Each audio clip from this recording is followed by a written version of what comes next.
Okay, तो computer system organisation, इसमें हम लोग पढ़ेंगे कि कंप्यूटर जो है वो होता क्या है, उसके पार्ट कौन कौन से होते हैं, उसमें हार्डवेयर क्या होता है, सॉफ्टवेयर क्या होता है, इनपुट डिवाइसेस, आउटपुट डिवाइसेस, ये सब हम बेसिकली कंप्यूटर के बारे में पढ़ेंगे। ठीक है, तो सबसे पहले हम लोग देख लेते हैं कि व्हाट इज कंप्यूटर, कि कंप्यूटर होता क्या है। आप लोगों ने सबने कंप्यूटर देखा होगा, कंप्यूटर के अलग अलग टाइप्स होते हैं, जैसे डेस्कटॉप होता है, लैपटॉप होता है, पाम टॉप होता है। पाम टॉप वो होता है जो हम अपने हाथ में, अपने हथेली पे लेके उसको यूज़ कर सकते हैं। ठीक है, आजकल आपके पास जो भी स्मार्टफोन्स हैं वो एक छोटा कंप्यूटर ही है, राइट। तो जो चीज़ें कंप्यूटर में होती हैं, जो उनसे पार्ट्स कंप्यूटर में होते हैं, वो सारे पार्ट्स आपके फ़ोन में भी हैं। तो आपका फ़ोन भी एक छोटा कंप्यूटर है। ठीक है, तो कंप्यूटर एक इलेक्ट्रॉनिक डिवाइस होता है क्योंकि वो इलेक्ट्रिसिटी पे चलता है। ठीक है, और इसका काम क्या होता है, ये यूज़र से इनपुट लेता है, यूज़र से कुछ इनपुट लेगा। ठीक है, उसको प्रोसेस करेगा, उस पर कुछ काम करेगा, और जो भी आपको आउटपुट चाहिए होता है वो आपको आउटपुट दे देता है। फॉर एग्जाम्पल, आप जैसे कंप्यूटर पे कोई वेबसाइट ओपन कर रहे हो। ठीक है, आपने कीबोर्ड के थ्रू वेबसाइट का नाम लिखा www.google.com। ठीक है, तो जो आप टाइप कर रहे हो ना, वो कीबोर्ड से टाइप कर रहे हो। तो आप क्या कर रहे हो, कंप्यूटर के अंदर इनपुट दे रहे हो, है ना, कंप्यूटर को बता रहे हो कि मुझे google.com ओपन करना है। जैसे ही आप एंटर मारते हो, एंटर मारने के बाद बैकग्राउंड में कंप्यूटर की प्रोसेसिंग होती है। ठीक है, और आपको फाइनली आपकी स्क्रीन के ऊपर आउटपुट आ जाता है, वो गूगल का वेब पेज जो आपने टाइप किया था। तो इस तरीके से कंप्यूटर काम करता है कि जो भी आप उसको इनपुट दोगे, उस पर कुछ प्रोसेसिंग अप्लाई करेगा, और फाइनली जो भी आउटपुट आएगा वो आपकी स्क्रीन के ऊपर आपको शो कर देगा। ठीक है, तो ये एक कंप्यूटर की फोटो है, इसमें अलग अलग जो पार्ट्स हैं कंप्यूटर के वो बताए गए हैं। ये कंप्यूटर बहुत पहले यूज होता था, आजकल तो आप ऐसे कंप्यूटर कहीं देखोगे भी नहीं। ठीक है, इसमें कौन कौन से पार्ट्स हैं कंप्यूटर के, सबसे पहले आप देख रहे हो लेफ्ट साइड में, सबसे पहले स्पीकर्स।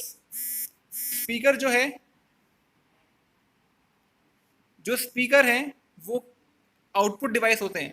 देखो क्या हो रहा है कि जब आप कोई वीडियो प्ले करते हो या कोई सॉन्ग प्ले करते हो, तो क्या है कि कंप्यूटर से आवाज़ बाहर आ रही है, आवाज़ जो है वो स्पीकर के थ्रू बाहर आ रही है। तो कंप्यूटर से जब कोई चीज़ बाहर आती है तो उसको बोलते हैं आउटपुट। तो स्पीकर हमारा एक आउटपुट डिवाइस है। इसके साथ में लिखा हुआ है सिस्टम यूनिट, इसको आप लोग सीपीयू भी बोलते हैं। ठीक है, तो जो भी प्रोसेसिंग होती है ना, वो सारी सिस्टम यूनिट के अंदर होती है, यानी सीपीयू के अंदर होती है। इसके साथ में स्क्रीन, तो स्क्रीन पे ही आपको सब कुछ दिखता है। आप कोई वेबसाइट ओपन कर रहे हो, आप कोई मूवी देख रहे हो, कुछ भी काम कर रहे हो आप, तो आपको सब कुछ स्क्रीन पे दिखता है। तो आपको क्या स्क्रीन पे दिख रहा है ना, आप देख पा रहे हो। तो क्या है कि कोई चीज़ कंप्यूटर से बाहर आ रही है, तो ये क्या है, ये स्क्रीन भी एक आउटपुट डिवाइस है। ठीक है, इसके साथ में है एक और स्पीकर, राइट। इसके साथ में रखा हुआ है माइक्रोफोन। माइक्रोफोन क्या है, माइक्रोफोन आपके कंप्यूटर से अटैच्ड है। जैसे आप लोग फ़ोन पे बात करते हो ना, आप जब भी अपने किसी भी दोस्त से फ़ोन पे बात करते हो, तो आपके फ़ोन में दो स्पीकर्स होते हैं, सॉरी, एक स्पीकर होता है और एक माइक्रोफोन होता है। स्पीकर के थ्रू आप अपने कान पे लगाते हो स्पीकर, और उसकी आवाज़ आपके कान में आती है, और जिससे आप बोलते हो वो आपकी आवाज़ को कैप्चर करता है, वो होता है माइक्रोफोन। ठीक है, तो माइक्रोफोन क्या है, एक इनपुट डिवाइस है। क्यों, क्योंकि वो आपकी आवाज़ को कैप्चर कर रहा है। इसके साथ रखा हुआ है माउस। माउस भी एक इनपुट डिवाइस है, क्योंकि हम क्लिक जब करते हैं स्क्रीन के ऊपर, तो जो भी आप क्लिक करोगे, लेफ्ट क्लिक या राइट क्लिक, उसके अकॉर्डिंग आपके कंप्यूटर के पास इनपुट जाएगा। जैसे आपको कोई मूवी देखनी होती है, तो मूवी पे जाके आप डबल क्लिक कर देते हो। ठीक है, और वो मूवी ओपन हो जाती है। तो हम क्या कर रहे हैं, हम सिस्टम को, हम कंप्यूटर को इंस्ट्रक्शंस दे रहे हैं, हम इनपुट दे रहे हैं। इसके साथ में रखा हुआ है कीबोर्ड। कीबोर्ड भी एक इनपुट डिवाइस है, क्योंकि हमें कुछ भी टाइप करना है हम कीबोर्ड के थ्रू टाइप कर सकते हैं, और जो भी हम टाइप करते हैं वो एज इट इज़ हमारी स्क्रीन के ऊपर हमें दिखता है। तो हम क्या कर रहे हैं, कंप्यूटर को इनपुट दे रहे हैं। तो कीबोर्ड भी क्या है, इनपुट डिवाइस है। तो ये एक बेसिकली छोटा सा हमारा कंप्यूटर का एग्जाम्पल है कि इस तरीके का कंप्यूटर होता है, और ऐसे ऐसे इसके पार्ट्स होते हैं। इसके बाद है यहाँ पे कंप्यूटर का इंट्रोडक्शन।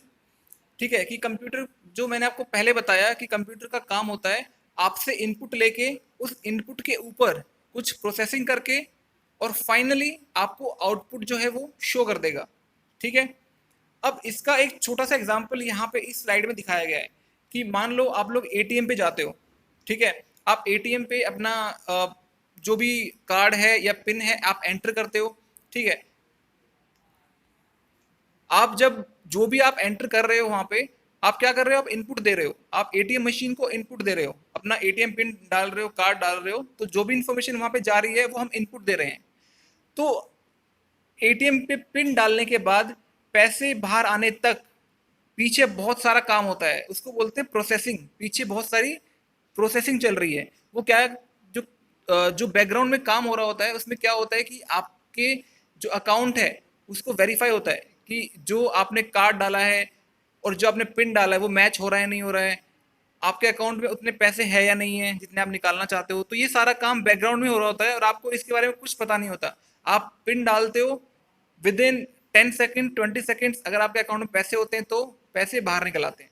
ठीक है, तो हमने इनपुट दिया, बैकग्राउंड में हुई प्रोसेसिंग और उसका आउटपुट आ गया। अगर आपके अकाउंट में पैसे होते हैं तो पैसे बाहर आ जाते हैं, वो क्या है, उसका आउटपुट है। ठीक है, तो ये एक छोटा सा एग्जांपल है कंप्यूटर की वर्किंग को समझने के लिए। ठीक है,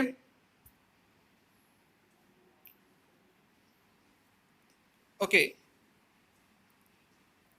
तो जो मैंने आपको बताया था कि कंप्यूटर इनपुट, प्रोसेस और आउटपुट इस तीन चीज पे काम करता है, इसको हम लोग बोलते हैं आईपीओ साइकिल। मतलब input process output cycle, IPO cycle, right.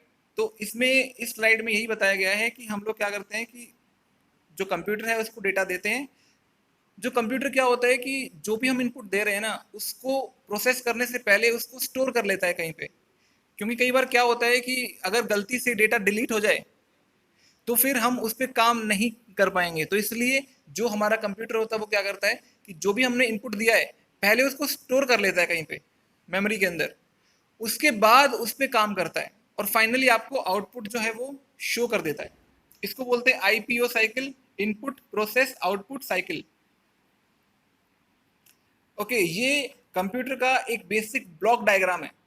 तो आप सब लोगों को यहाँ पे लेफ्ट साइड में दिख रहा होगा इनपुट डिवाइस। तो ये हमारा है इनपुट डिवाइस। तो जो मैंने आपको कुछ एग्जांपल्स बताए थे और हम आगे भी पढ़ने वाले हैं कि इनपुट डिवाइसेस कौन कौन से होते हैं। तो इनपुट डिवाइसेस के थ्रू हम लोग क्या है कंप्यूटर में इनपुट देते हैं। अब इनपुट डिवाइस कौन कौन से हो सकते हैं, हमारा कीबोर्ड हो सकता है, हमारा माउस हो सकता है, माइक्रोफोन हो सकता है। तो ये बेसिक बेसिक क्या है, हमारे इनपुट डिवाइसेस हैं। तो इनके थ्रू जो है इनपुट जाता है यहाँ पे सीपीयू के पास। ठीक है, अब सीपीयू में है ना दो चीजें होती हैं। एक होती है सीयू जिसको बोलते हैं कंट्रोल यूनिट, एक होती है एएलयू जिसको बोलते हैं अर्थमेटिक लॉजिकल यूनिट। तो ये दो चीजें होती हैं जो सीपीयू के अंदर होती है और जो भी हमने इनपुट दिया है वो उसके ऊपर काम करती है। ठीक है, तो जैसा मैंने आपको लास्ट स्लाइड में बताया था कि जो इनपुट आता है उसको हम लोग सबसे पहले स्टोर कर लेते हैं। ठीक है, स्टोर करने के लिए हमारे पास दो टाइप की मेमोरीज हैं, एक है मेन मेमोरी, एक है सेकेंडरी मेमोरी। ठीक है, ये क्या होती हैं ये हम लोग इससे आगे वाली जो स्लाइड्स हैं उसमें पढ़ेंगे। ठीक है, तो जो हमने इनपुट दिया इनपुट डिवाइस के थ्रू वो सबसे पहले स्टोर होता है मेमोरी के अंदर, इसके बाद उस पर काम शुरू होता है। ठीक है, तो जो एक्चुअल में वर्क करता है वो होता है ALU, arithmetic logical unit. Arithmetic का मतलब होता है अर्थमेटिक ऑपरेशंस, जैसे प्लस माइनस मल्टीप्लाई डिवाइड। ठीक है, किसी नंबर की पावर निकालना, तो ये सारे क्या हैं, ये अर्थमेटिक ऑपरेशंस हैं। तो ये सारे काम एएलयू करता है। इसके अलावा लॉजिकल ऑपरेशंस, लॉजिकल ऑपरेशंस होते हैं greater than, less than, greater than equal to, less than equal to, not equal to. ये सारे क्या है, ये लॉजिकल ऑपरेशंस हैं। तो ये सारे काम कौन करता है, एएलयू करता है। अब सीयू का काम क्या होता है, कंट्रोल यूनिट का काम होता है इन सारे ऑपरेशंस को कंट्रोल करना। ठीक है, कि जो इनपुट डिवाइस से इनपुट आया है वो इनपुट कहाँ पे स्टोर करना है, उस इनपुट को एएलयू पे देना है, एएलयू से जो आउटपुट आया उसको आउटपुट डिवाइस पे देना है। ये सारा कंट्रोल का काम कौन करता है, कंट्रोल यूनिट। तो फाइनली जो भी आउटपुट आता है वो कंट्रोल यूनिट के थ्रू आउटपुट डिवाइस पे पहुंच जाता है और आउटपुट डिवाइसेस के थ्रू हमें आउटपुट मिल जाता है उसका। अब आउटपुट डिवाइसेस मैंने पहले भी आपको इससे पिछली स्लाइड में बताया था कि कुछ आउटपुट डिवाइसेस के बारे में, जैसे मॉनिटर होता है, मॉनिटर हमारा आउटपुट डिवाइस होता है, स्पीकर होता है, ठीक है, प्रोजेक्टर होता है। ये सारे क्या है, आउटपुट डिवाइसेस हैं। इसके अलावा कुछ और आउटपुट डिवाइसेस हैं जो हम नेक्स्ट स्लाइड्स में पढ़ेंगे। ठीक है, ओके। तो यहाँ पे हम लोग डिस्कस कर लेते हैं सीपीयू के बारे में। तो सीपीयू मैंने आपको बताया था, इसकी फुल फॉर्म होती है सेंट्रल प्रोसेसिंग यूनिट। सीपीयू को कंप्यूटर का ब्रेन बोलते हैं, कंप्यूटर का दिमाग बोलते हैं, क्योंकि जो भी काम होता है वो सारा सीपीयू करता है। इनपुट डिवाइसेस के थ्रू हम इनपुट दे देते हैं कंप्यूटर को, आउटपुट डिवाइसेस थ्रू के थ्रू आउटपुट बाहर आ जाता है। लेकिन एक्चुअल में इनपुट को आउटपुट में कन्वर्ट करने का काम जो होता है वो करता है सीपीयू। तो सीपीयू को कंप्यूटर का ब्रेन बोलते हैं। और जो सीपीयू है उसके दो पार्ट्स होते हैं जिनके थ्रू वो ऑपरेशन करता है। एक होता है एएलयू, एक होता है सीयू। एएलयू क्या होता है? Arithmetic and logical unit. CU क्या होता है? Control unit. अब हम लोग देख लेते हैं कि एएलयू क्या होता है। एएलयू क्या होता है? एएलयू जितने भी अर्थमेटिक एंड लॉजिकल ऑपरेशंस जो होते हैं उन सबको परफॉर्म करता है एएलयू। अब एएलयू में जैसे प्लस हुआ, माइनस हुआ, मल्टीप्लाई हुआ, डिवाइड हुआ, ये सारे क्या हैं? ये अर्थमेटिक ऑपरेशंस हैं। तो ये सारे काम एएलयू का होता है। इसके अलावा लॉजिकल जो ऑपरेशंस होते हैं, जैसे मैंने आपको बताया था, greater than, less than, equal to, greater than equal to, less than equal to, not equal to, ये सारे क्या होते हैं? ये सारे लॉजिकल ऑपरेशंस होते हैं। ये सारे काम भी एएलयू करता है। ठीक है। फिर कंट्रोल यूनिट, जैसा मैंने आपको पहले बताया था कि कंट्रोल यूनिट जो है वो सारा कंट्रोल करता है कि कहाँ से इनपुट आएगा, वो कहाँ पे जाएगा, कहाँ पे स्टोर होगा, कैसे वो आउटपुट में कन्वर्ट होगा, आउटपुट में कन्वर्ट होने के बाद वो आउटपुट डिवाइसेस के पास कैसे जाएगा, ये सारा काम जो है वो करता है कंट्रोल यूनिट। अब हम लोग बात कर लेते हैं कंप्यूटर की मेमोरी के बारे में। जैसे मैंने आपको ब्लॉक डायग्राम में बताया था कि जब इनपुट आता है तो इनपुट को जो सीपीयू है वो उसको प्रोसेस करने से पहले उसको स्टोर करता है। कहाँ पे? हमारे मेमोरी के अंदर। मेमोरी जो है वो दो टाइप की होती है, एक होती है प्राइमरी, एक होती है सेकेंडरी। अब प्राइमरी मेमोरी को प्राइमरी मेमोरी इसलिए बोलते हैं क्योंकि जो हमारा सीपीयू होता है ना वो डायरेक्टली कम्युनिकेट करता है प्राइमरी मेमोरी के साथ, इसलिए उसको बोलते हैं प्राइमरी। और सेकेंडरी इसलिए बोलते हैं क्योंकि सीपीयू डायरेक्टली कम्युनिकेट नहीं करता उसके साथ, इसलिए उसको बोलते हैं सेकेंडरी मेमोरी। अब प्राइमरी मेमोरी जो होती है वो हमारी इंफॉर्मेशन वगैरह स्टोर करने के काम आती है, और जो सेकेंडरी मेमोरी होती है वो डेटा को परमानेंटली स्टोर करने के काम आती है। ठीक है। इसके बारे में और हम डेप्थ में पढ़ेंगे अगली जो स्लाइड्स आएंगी उसके अंदर। तो सबसे पहले हम लोग बात कर लेते हैं प्राइमरी मेमोरी के बारे में। प्राइमरी मेमोरी को रैम भी बोलते हैं। आप लोगों ने देखा होगा आपके फ़ोन में या फिर कंप्यूटर में रैम होती है, तो रैम की फुल फॉर्म होती है रैंडम एक्सेस मेमोरी। तो ये हमारी प्राइमरी मेमोरी होती है। क्यों होती है मैंने आपको बताया अभी। जो हमारा सीपीयू होता है उसको कोई भी डेटा चाहिए होता है तो वो डायरेक्टली रैम में से उठाता है, इसीलिए रैम को बोलते हैं प्राइमरी मेमोरी। क्यों? क्योंकि हमारा सीपीयू सबसे पहले डेटा जो है वो रैम में से उठाता है। अगर रैम में उसको वो डेटा नहीं मिलता है जो उसको चाहिए, उसके बाद वो सेकेंडरी मेमोरी से डेटा उठाता है। राइट। अब सेकेंडरी मेमोरी से भी हमारा सीपीयू डायरेक्टली डेटा नहीं उठाता। अगर कोई डेटा सीपीयू को चाहिए वो रैम के अंदर नहीं है तो क्या होगा? सबसे पहले सेकेंडरी मेमोरी से वो डेटा उठ के रैम के अंदर आएगा, उसके बाद हमारा सीपीयू जो है वो रैम के अंदर से उसको एक्सेस करेगा। इसीलिए रैम को बोलते हैं प्राइमरी मेमोरी, क्योंकि हमारा सीपीयू सिर्फ रैम के साथ ही कम्युनिकेट करता है, हमारी सेकेंडरी मेमोरी के साथ कम्युनिकेट नहीं करता है। ठीक है। अब रैम के कुछ फीचर्स हैं। रैम जो होती है ना, रैम हमारी वोलेटाइल मेमोरी होती है। जैसे यहाँ पे लिखा हुआ है कि रैम जो है वो एक वोलेटाइल मेमोरी है। वोलेटाइल का मतलब है कि हमारी रैम के अंदर डेटा तब तक रहेगा जब तक हमारा कंप्यूटर ऑन है। मतलब जैसे आप कंप्यूटर पे काम कर रहे हो, आपका कंप्यूटर ऑन है, आपका फ़ोन ऑन है, ठीक है, तो जब तक आपका फ़ोन या कंप्यूटर चालू है तब तक तो उसके अंदर रैम के अंदर डेटा रहेगा। जैसे ही आपने कंप्यूटर को ऑफ कर दिया, बंद कर दिया, शट डाउन कर दिया, वैसे ही रैम का सारा डेटा उड़ जाता है। इसीलिए रैम को बोलते हैं वोलेटाइल मेमोरी। ठीक है। क्योंकि उसका सारा डेटा उड़ जाता है जब भी हम कंप्यूटर को बंद करते हैं। ठीक है। इसके बाद है हमारी रोम। रोम होती है read only memory. Read only memory. तो जो हमारी रोम होती है उसके अंदर हम लोग डेटा स्टोर नहीं कर सकते हैं। ठीक है। इसके अंदर डेटा पहले से स्टोर्ड आता है। जब जिस भी कंपनी का हम लोग फ़ोन या लैपटॉप, डेस्कटॉप जो भी खरीद रहे हैं ना, वो कंपनी पहले से ही रोम के अंदर डेटा फीड करके भेजती है।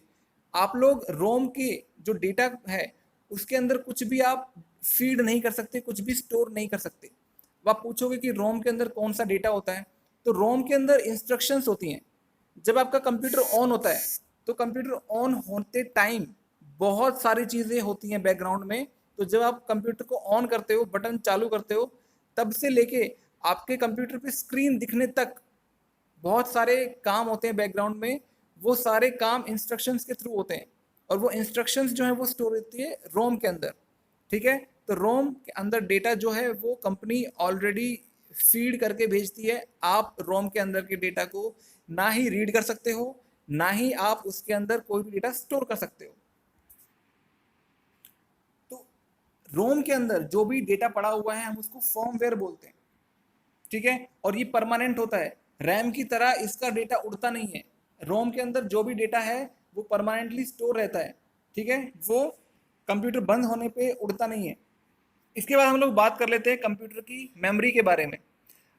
आप लोगों के पास फ़ोन है, जब भी आप फ़ोन परचेज करते होगे तो आप देखते होगे कि भाई इसके अंदर रैम कितनी है, 4 GB है, 6 GB है, 8 GB है। इसके अंदर स्टोरेज कितनी है ना, 64 GB है, 128, 256 GB है। तो ये जो जीबीज की आप बात कर रहे हो ना, ये क्या है, ये स्टोरेज की यूनिट है। ठीक है, तो हम लोग स्टार्ट करते हैं सबसे छोटी यूनिट से और हम लोग जाते हैं बड़ी बड़ी यूनिट्स की तरफ। तो यहाँ पे जो टेबल आपको दिख रही है ना, इस टेबल में जो ये लास्ट एंट्री है पेटाबाइट, इससे आगे भी होता है, इससे आगे भी मेमोरी के यूनिट्स हैं, लेकिन आपके लिए इतनी इंपॉर्टेंट नहीं है तो मैंने सिर्फ इतना ही दिखाया आपको। ओके, तो सबसे पहली सबसे छोटी जो यूनिट होती है उसको बोलते हैं निबल, NIBBLE, निबल। ये 4 बिट का ग्रुप होता है।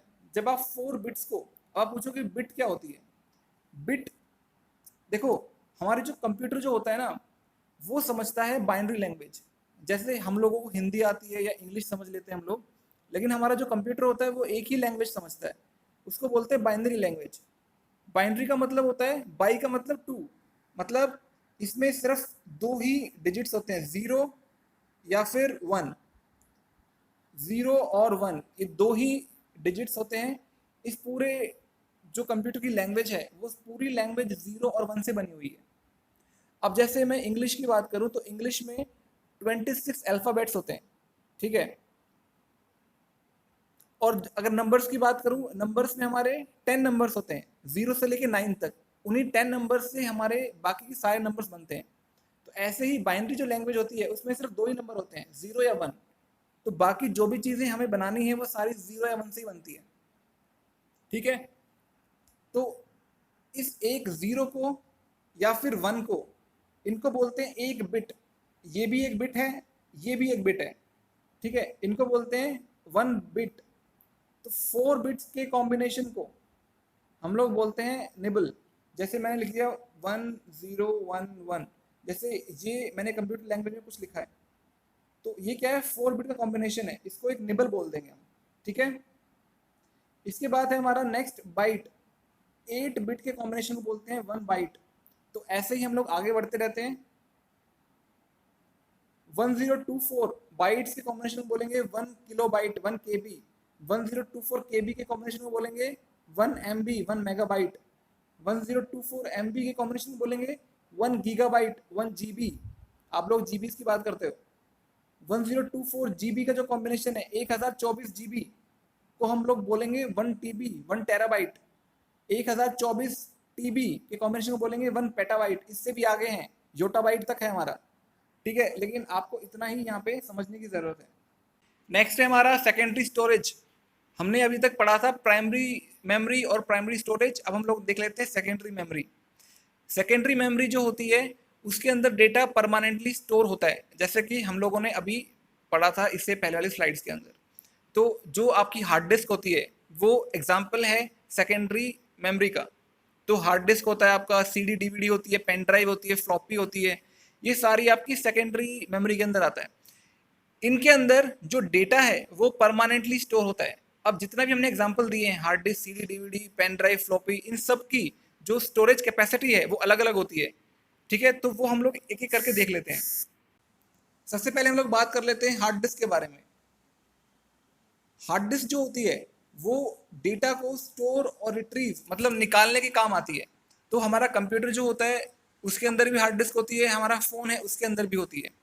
अब जो हमारा जो कंप्यूटर है, हम लोग कंप्यूटर की बात करते हैं, तो जो हमारा कंप्यूटर है उसके अंदर हम दो टाइप से हार्ड डिस्क यूज़ कर सकते हैं। एक तो होती है जो हमारी परमानेंटली अटैच्ड होती है हमारे कंप्यूटर के साथ, और दूसरी होती है एक्सटर्नल हार्ड डिस्क जो हम यूएसबी पोर्ट के थ्रू हम लोग अपने कंप्यूटर से कनेक्ट करते हैं।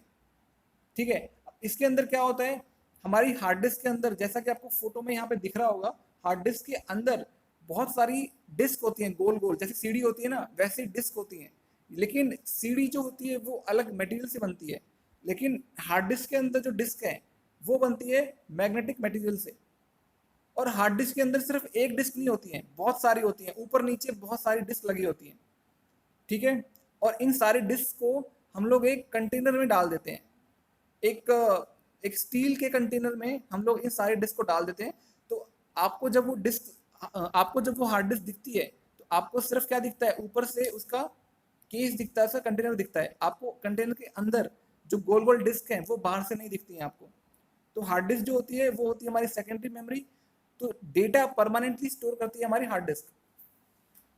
तो जब भी सीपीयू को कोई डेटा चाहिए होता है तो वो सबसे पहले रैम में सर्च करता है, रैम में नहीं मिलता है उसके बाद वो हार्ड डिस्क में जाके उस डेटा को सबसे पहले रैम में लेके आएगा, उसके बाद रैम से डेटा एक्सेस करेगा सीपीयू। इसके बाद है हमारी फ्लॉपी डिस्क। फ्लॉपी डिस्क आजकल यूज़ में नहीं आती है, लेकिन कुछ साल पहले बहुत ही फेमस थी। लेकिन आप लोग एक चीज़ देख के हैरान हो गए कि फ्लॉपी डिस्क की जो कैपेसिटी है वो है 1.44 MB। मतलब सिर्फ 1.44 MB एक फ्लॉपी के अंदर हम लोग डेटा स्टोर कर सकते हैं। ठीक है, तो ये फ्लॉपी डिस्क पहले यूज में होती थी, आजकल नहीं होती है, आपको सिर्फ इतना ही जानने की जरूरत है। इसके बाद है सीडी। अगेन सीडी भी आजकल बहुत ही कम यूज में आती है, ऑलमोस्ट नहीं आती सीडी यूज। सीडी की फुल फॉर्म होती है कॉम्पैक्ट डिस्क। अब जो सीडी है, सीडी के अंदर जो मटेरियल होता है वो डिफरेंट होता है as compare to floppy disk और हार्ड डिस्क। हार्ड डिस्क का और फ्लॉपी डिस्क का जो मटेरियल है वो ऑलमोस्ट सेम था, लेकिन जो हमारी सीडी है, सीडी के अंदर जो मटेरियल यूज होता है वो होता है ऑप्टिक। सीडी को जो है वो है हमारी कॉम्पैक्ट डिस्क, और ये इसको हम ऑप्टिकल डिस्क भी बोलते हैं। आप लोगों ने 10th तक साइंस में पढ़ा होगा ऑप्टिक्स। ऑप्टिक का मतलब होता है लाइट। तो सीडी के अंदर जो भी हम लोग डेटा राइट करते हैं या रीड करते हैं उसमें से वो सारा लाइट के थ्रू होता है, इसलिए इसको ऑप्टिकल डिस्क भी बोलते हैं। नेक्स्ट है हमारा डीवीडी। डीवीडी की फुल फॉर्म है डिजिटल वीडियो डिस्क। ये भी हमारी सीडी की तरह ही होती है, ये भी हमारी ऑप्टिकल मेमोरी होती है। इसमें भी डेटा रीड और राइट करने के लिए हमें लाइट की रिक्वायरमेंट पड़ती है, लेकिन इसकी स्टोरेज कैपेसिटी जो होती है वो सीडी से बहुत ज़्यादा होती है। जहाँ पे सीडी पे हम लोग सिर्फ 700 MB डेटा स्टोर कर सकते हैं, डीवीडी के अंदर हम लोग 4.7 GB से लेके 8.5 GB तक डेटा स्टोर कर सकते हैं। तो अलग अलग टाइप की डीवीडीज आती हैं, और आजकल डीवीडी भी कोई कोई भी यूज़ नहीं करता है। नेक्स्ट है हमारा पेन ड्राइव। पेन ड्राइव काफ़ी छोटी होती है, हम उसको कहीं पे भी लेके जा सकते हैं, और यूएसबी पोर्ट में अपने कंप्यूटर से लगा के हम लोग इसमें डेटा स्टोर कर सकते हैं और डेटा रिट्रीव कर सकते हैं। तो पेन ड्राइव भी आजकल बहुत ही कम हो गई है यूज़ में, क्योंकि जब से सब कुछ ऑनलाइन शुरू हुआ है तब से हम लोग पेन ड्राइव का भी बहुत ही मिनिमम यूज़ करते हैं, लेकिन स्टिल आज के टाइम पे भी पेन ड्राइव यूज़ में आ रही है। नेक्स्ट है हमारा इनपुट डिवाइसेस। हम लोगों ने स्टार्टिंग में डिस्कस किया था कि इनपुट डिवाइसेस क्या होते हैं। इनपुट डिवाइसेस जो होते हैं वो कंप्यूटर को, हमारे सीपीयू को इनपुट देने के काम आते हैं। अब इनपुट जो होता है वो बहुत तरीके का होता है। हम टेक्स्ट में भी इनपुट दे सकते हैं, हम इनपुट में इमेज भी भेज सकते हैं, ऑडियो भी भेज सकते हैं, और वीडियो फाइल भी भेज सकते हैं एज ए इनपुट। तो इनपुट बहुत तरीके के होते हैं। जैसे हमारा वेबकैम होता है, वेबकैम हमारे कंप्यूटर से लगा होता है। तो वेबकैम क्या क्या करता है, वो बाहर की इमेज को कैप्चर करता है। तो वो क्या कर रहा है, बाहर की इमेज को, ऑडियो या वीडियो को कैप्चर करके हमारे कंप्यूटर में भेज रहा है। तो जब कंप्यूटर के अंदर कोई चीज़ जा रही है तो वो क्या है, वो एक इनपुट डिवाइस है। अब जो हमारा वेबकैम है वो वीडियो या ऑडियो ये भेज रहा है इनपुट में। तो इसलिए मैं कह रहा हूँ कि इनपुट टेक्स्ट भी हो सकता है, इमेज भी हो सकती है, ऑडियो भी हो सकती है, और वीडियो भी हो सकती है। तो अब हम लोग देख लेते हैं कि अलग अलग टाइप के इनपुट डिवाइसेस कौन कौन से होते हैं। ओके, पहला हमारा इनपुट डिवाइस है कीबोर्ड। बिना कीबोर्ड के हम लोग कोई भी कंप्यूटर यूज नहीं कर सकते हैं। कीबोर्ड में बहुत सारी कीज होती हैं, कीज का अलग अलग नाम होता है। ऊपर की जो F1 से लेके F10 तक कीज होती हैं उसको बोलते हैं फंक्शन कीज। राइट में जितनी भी कीज होती हैं जिसमें 1 2 3 4 लिखा होता है उनको बोलते हैं न्यूमेरिक कीज। इसके अलावा कंट्रोल की होती है, ऑल्ट की होती है, एंटर की होती है, सबसे ऊपर एस्केप की होती है। तो ऐसे बहुत सारी कीज होती है कंप्यूटर के अंदर, ठीक है।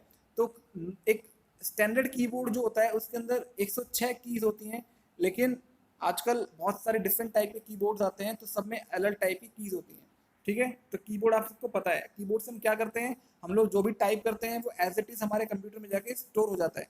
तो कीबोर्ड क्या है, एक इनपुट डिवाइस है। नेक्स्ट है हमारा माउस। माउस भी एक इनपुट डिवाइस है, ठीक है। अब माउस का काम क्या होता है, माउस हम क्लिक के थ्रू इनपुट देते हैं। माउस जैसे कीबोर्ड में टाइप करते थे, लेकिन माउस में हम लोग क्लिक करते हैं, तो क्लिक के थ्रू हम लोग कंप्यूटर में इनपुट दे रहे हैं। माउस डिफरेंट डिफरेंट टाइप के होते हैं। पहले जो माउस आते थे उनको बोलते हैं मैकेनिकल माउस। इस टाइप की जो माउस है जिसके अंदर नीचे एक बॉल होती थी। अब वो जो बॉल जब घूमती थी उसके हिसाब से हमारी स्क्रीन के ऊपर हमारा कर्सर मूव करता था। लेकिन आजकल जो है वो डिजिटल जो है वो माउस आ गए हैं इस टाइप के। इसमें क्या होता है, इसमें एक लाइट लगी होती है। अब हमने पहले के जो माउस थे मैकेनिकल माउस, उसके अंदर जो नीचे बॉल थी उस बॉल को निकाल दिया है, उसकी जगह हमने लाइट लगा दी है। अब लाइट के थ्रू हम लोग माउस को मूव करते हैं। लेकिन आज के टाइम पे मोस्टली लोग वायरलेस माउस यूज करते हैं। इसमें कंप्यूटर से कनेक्ट करने के लिए हमें किसी तार की रिक्वायरमेंट नहीं होती, कोई वायर नहीं चाहिए, इसलिए इसको बोलते हैं वायरलेस माउस, ठीक है। नेक्स्ट है हमारा स्कैनर। स्कैनर भी एक इनपुट डिवाइस है। हम लोग क्या करते हैं कि हमें कोई भी चीज़ स्कैन करनी है, मतलब हमारे पास कोई डॉक्यूमेंट है उसको इमेज फॉर्म में कन्वर्ट करना है, हम लोग स्कैनर के ऊपर रखते हैं। स्कैनर क्या करता है, उसको स्कैन करता है और सेम उसकी इमेज कंप्यूटर में दे देता है। तो जब कोई चीज़ कंप्यूटर के अंदर जा रही है तो स्कैनर क्या हुआ, एक इनपुट डिवाइस हुआ। नेक्स्ट है हमारा जॉयस्टिक। जॉयस्टिक बेसिकली जो है वो गेमिंग के लिए यूज होता है, ठीक है। अगर हमें कोई गेम खेलना है कंप्यूटर के अंदर बैठ के तो हम लोग जॉयस्टिक का यूज करते हैं। तो जॉयस्टिक पे हम लोग जैसे ही इसका हैंडल मूव करते हैं, बटन प्रेस करते हैं, तो वैसे ही हमारा प्लेयर जो होता है वो कंप्यूटर में मूव करता है। तो जब हम बाहर से कंट्रोल कर रहे हैं तो हम क्या कर रहे हैं, इनपुट भेज रहे हैं कंप्यूटर के अंदर। तो जॉयस्टिक क्या है, हमारा एक इनपुट डिवाइस है। नेक्स्ट है हमारा टच स्क्रीन। आप सबके फ़ोन में और आजकल कंप्यूटर में भी आना शुरू हो गया है टच स्क्रीन। हम लोग क्या करते हैं कि जो भी हम टच करते हैं फ़ोन की स्क्रीन पे या कंप्यूटर की स्क्रीन पे, वही सेम चीज़ परफॉर्म होती है उसके अंदर। जैसे मुझे कोई वीडियो फाइल प्ले करनी है तो मैं उस वीडियो के ऊपर क्लिक कर दूंगा, मतलब मैं सिर्फ टच कर दूंगा। टच करने पे क्या होगी, वो हम इनपुट गया और इनपुट जाने के बाद वो फाइल ओपन हो गई। तो टच स्क्रीन भी एक इनपुट डिवाइस है। तो टच स्क्रीन आजकल बहुत जगह यूज हो रही है। इवन जब आप एटीएम पे पैसे निकालने जाते हो तब भी आप टच स्क्रीन यूज करते हो। आप अगर जैसे वेंडिंग मशीन, आजकल वेंडिंग मशीन जो होती है वो भी टच स्क्रीन की आ गई है। उसमें क्या होता है कि आपको वेंडिंग मशीन में से कोई भी आइटम चाहिए, आप टच स्क्रीन पे जाके टच करो और वहां से जो है वो जो जो भी सामान है वो बाहर आ जाएगा। इसके बाद माइक्रोफोन, हमने पहले भी डिस्कस किया था कि माइक्रोफोन क्या करता है, आवाज़ को कैप्चर करता है, ऑडियो फाइल को एज ए इनपुट कंप्यूटर को देता है, ठीक है। तो आप मेरी आवाज़ सुन पा रहे हो अभी, वो क्यों सुन पा रहे हो, क्योंकि माइक्रोफोन मेरे फ़ोन में लगा हुआ है, वो मेरी आवाज़ को कैप्चर कर रहा है और आप तक पहुंचा रहा है। तो माइक्रोफोन क्या हुआ, हमारा इनपुट डिवाइस हुआ। नेक्स्ट है हमारा आउटपुट डिवाइस। अब आउटपुट डिवाइस क्या होते हैं कि कंप्यूटर में इनपुट चला गया, वो हमने प्रोसेस कर लिया, और जो फाइनल जो आउटपुट आया वो हमें यूज़र को दिखाना भी है। तो यूज़र को आउटपुट देने के लिए जिन डिवाइसेस की रिक्वायरमेंट होती है उनको बोलते हैं आउटपुट डिवाइसेस, ठीक है। यहाँ पे एक चीज़ और बताई गई है सॉफ्ट कॉपी और हार्ड कॉपी के बारे में। तो जो भी चीज़ आपके कंप्यूटर पे दिख रही है आपको, वो सारी सॉफ्ट कॉपी है। जैसे आपने कोई डॉक्यूमेंट बनाया है, आपने अपना रिज्यूमे बनाया है, ठीक है। आपने अपना रिज्यूमे बनाया है, आपने कोई वेडिंग कार्ड बनाया है, आपने कोई बर्थडे इनविटेशन बनाया है अपने कंप्यूटर के अंदर। तो जो भी आपको कंप्यूटर के अंदर दिख रहा है, कोई भी इमेज है या कोई भी डॉक्यूमेंट है, वो सारी क्या है, सॉफ्ट कॉपी बोलते हैं उसको। लेकिन जब आपने उसको प्रिंट निकाल दिया बाहर, आपने कोई रिज्यूमे बनाया अपना और उसको प्रिंट निकाल दिया, तो प्रिंट निकालने के बाद आपके पास जो प्रिंटेड फॉर्म में आता है उसको बोलते हैं हार्ड कॉपी, ठीक है। अब है हमारा मॉनिटर। तो मॉनिटर जो है वो हमारा आउटपुट डिवाइस है। तो जो भी हमारा प्रोसेसिंग होती है फाइनली आपको स्क्रीन के ऊपर दिखती है, और स्क्रीन को हम लोग मॉनिटर बोलते हैं। तो मॉनिटर जो है वो डिफरेंट डिफरेंट टाइप के होते हैं। पहले हमारे CRT यूज होते थे जिसको बोलते हैं कैथोड रे ट्यूब, वो मोटे टीवी टीवी जैसे डब्बे। इसके बाद वो टीवी वाले डब्बे हटके एक पतली स्क्रीन आनी शुरू हो गई जिसको बोलते हैं LCD, लिक्विड क्रिस्टल डिस्प्ले। और वैसे ही हमारे दूसरी मॉनिटर्स होते हैं जिसको बोलते हैं LED, लाइट एमिटिंग डायोड। तो LCD और LED काफ़ी कॉमन है मॉनिटर्स में। आज के टाइम पे भी LCD और LED ही यूज़ हो रहे हैं, बल्कि LCD बहुत कम यूज़ हो रहे हैं। मोस्टली लोग आज के टाइम पे LED यूज़ कर रहे हैं। इसके बाद प्रिंटर, तो आपने अपने कंप्यूटर पे जो भी डॉक्यूमेंट बनाया है, अब मैंने क्या किया, इसकी प्रिंट कमांड दे दी। अब क्या है कि कोई चीज़ कंप्यूटर से बाहर आ रही है, अब मैंने प्रिंट कमांड दी, वो प्रिंटर पे प्रिंट होके मेरे पास आ जाएगा। तो प्रिंटर क्या हुआ, हमारा आउटपुट डिवाइस हुआ। ठीक है, प्रिंटर जो है वो होते हैं वो बहुत सारे टाइप के होते हैं। जैसे पहला टाइप यहाँ पे दिया हुआ dot matrix printer. Dot matrix printer में क्या होता है, डॉट मैट्रिक्स प्रिंटर में जो क्वालिटी होती है वो इतनी अच्छी नहीं होती है। और वो प्रिंटिंग करता कैसे है, डॉट मैट्रिक्स के अंदर छोटे छोटे बहुत ही बारीक नोजल होते हैं जिसमें से इंक स्प्रे होती है, इंक बाहर निकलती है। अब क्या होता है कि वो आपके पेपर के ऊपर छोटे छोटे डॉट बनाता है, लेकिन वो इतने छोटे होते हैं कि जब आप उस पेपर पे देखते हो तो आपको पूरा अक्षर दिखता है, लेकिन वो जो अक्षर होता है ना, जो अल्फाबेट है, वो डॉट से बना हुआ है। ठीक है, इसीलिए डॉट मैट्रिक्स प्रिंटर की जो क्वालिटी होती है वो इतनी अच्छी नहीं होती है। आप कोई भी चीज़ प्रिंट कर रहे हो वो एग्जैक्ट उसी फॉर्म में प्रिंट नहीं होती है, वो थोड़ी बहुत आपको उसमें जो क्वालिटी का फ़र्क है वो दिख जाएगा। इसके बाद है हमारा इंकजेट प्रिंटर। इंकजेट प्रिंटर के अंदर भी क्या होता है, इंकजेट प्रिंटर के अंदर हमारा इंक जो है वो हमारी जो पेपर है उसके ऊपर स्प्रे होता है और उसके अकॉर्डिंग जो है वो पेपर पे प्रिंटिंग होती है। और मोस्टली जगह आजकल जो है वो लेज़र प्रिंटर यूज़ हो रहे हैं। आप कहीं भी जाओगे, किसी प्रिंटर की दुकान पे जाओगे प्रिंट निकालने के लिए, तो मोस्टली जगह पे आजकल लेज़र प्रिंटर यूज़ हो रहे हैं। ठीक है, लेज़र प्रिंटर क्या होते हैं, फास्ट होते हैं और उसके अंदर जो प्रिंट निकलता है उसकी क्वालिटी बहुत अच्छी होती है। इसके बाद है हमारा सीमोस। सीमोस को बोलते हैं complementary metal oxide semiconductor. CMOS एक छोटी सी बैटरी होती है, आपके कंप्यूटर में एक छोटी सी बैटरी लगी होती है, बहुत ही छोटी सी, उसको सीमोस बोलते हैं। जैसे आप लोगों ने अगर कभी ध्यान दिया हो कि आप अगर कंप्यूटर को, जैसे आपके कंप्यूटर में डेट और टाइम दिखता है, ठीक है, आप कंप्यूटर को बंद कर दो, आप कंप्यूटर को चाहे 1 महीने के लिए, 1 साल के लिए बंद कर दोगे, तो अब ये देखो कि कंप्यूटर में कहीं से बाहर से इलेक्ट्रिसिटी तो आ नहीं रही है जब आपने उसको बंद किया हुआ है तो। लेकिन जब आप 1 साल के बाद भी कंप्यूटर को चालू करोगे तो वो आपको आज की ही डेट दिखाएगा, आपको गलत डेट नहीं दिखाएगा वो। तो कंप्यूटर के पास बैटरी तो थी नहीं कहीं से, ना ही कोई इनपुट आ रहा है, कोई इलेक्ट्रिसिटी आ रही है, तो फिर उसकी जो डेट है, डेट और टाइम, वो कैसे कैसे साथ में चल रहा है, उसका कारण है हमारा सीमोस। सीमोस क्या होता है, एक छोटी सी बैटरी होती है जो कंप्यूटर में लगी होती है। ठीक है, वो कॉन्टिन्यूसली हमारे सिस्टम के डेट और टाइम को अपडेट करती रहती है। तो कंप्यूटर को चाहे बाहर से इलेक्ट्रिसिटी मिले या ना मिले, हमारा सीमोस जो होता है, जो छोटी सी बैटरी होती है, वो हमारे कंप्यूटर के डेट और टाइम को लगातार अपडेट करती रहती है। लास्ट है हमारा बायोस, BIOS। इसको बोलते हैं बेसिक इनपुट आउटपुट सिस्टम। देखो, जब हमारा कंप्यूटर ऑन होता है ना, उस टाइम पे बहुत सारे काम होते हैं और उसमें से एक काम होता है बायोस का। ठीक है, बायोस क्या होता है, हमारे सिस्टम को कंट्रोल करने के लिए काम आता है। एक चीज़ और होती है कि बायोस जो होता है वो एक सॉफ्टवेयर ही होता है और ये आपके रोम के अंदर स्टोर होता है। जो हमने रोम पढ़ा था ना, रीड ओनली मेमोरी, उसके अंदर स्टोर होता है हमारा बायोस। तो बायोस के अंदर बहुत सारे कंट्रोल्स होते हैं। जैसे आपको अपने कंप्यूटर के USB पोर्ट्स को एनेबल करना है, डिसेबल करना है, मतलब उनको चालू करना है, बंद करना है, USB पोर्ट को, या फिर आपको अपने हार्ड डिस्क के ऊपर पासवर्ड लगाना है। तो ऐसे बहुत सारे काम, आपको सिस्टम का डेट और टाइम चेंज करना है। सिस्टम का डेट और टाइम चेंज करने के लिए आपको बायोस की रिक्वायरमेंट होती है।